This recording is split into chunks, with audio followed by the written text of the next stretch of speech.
A cast iron skillet is something that lasts forever and gets better with use and time. It's worth taking the time to slow down and make it in a really considered way.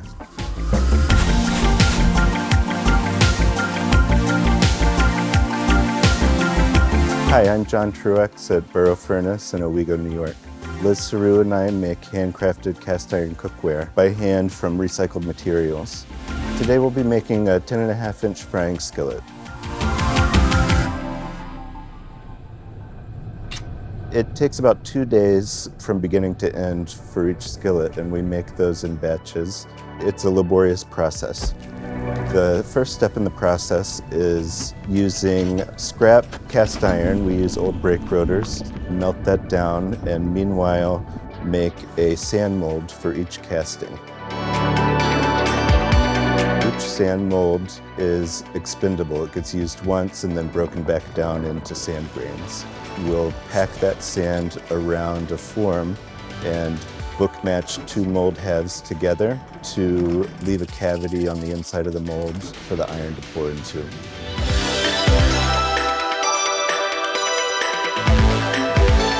We heat the cast iron up for about 2 hours. When the iron's up to temperature, I can gauge the temperature by color, which is sort of an old school way to do it, and pour it into a crucible, and then I pour each mold by hand from the crucible.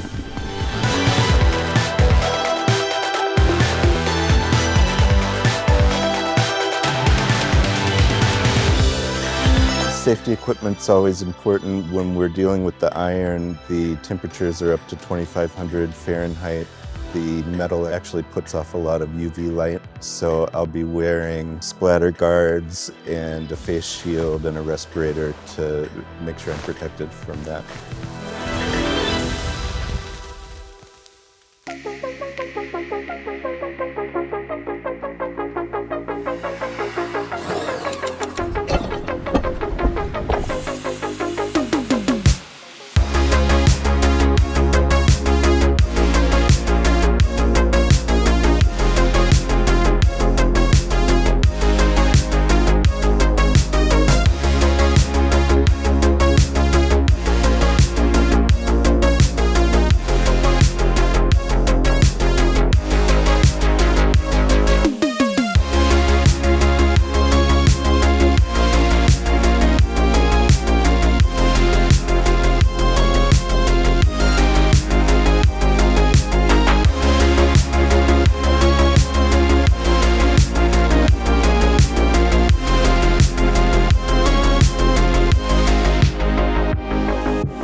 I love spending time on the craft of making these, so I love to get really in the weeds in the finishing process and make sure that everything's perfect before it goes out.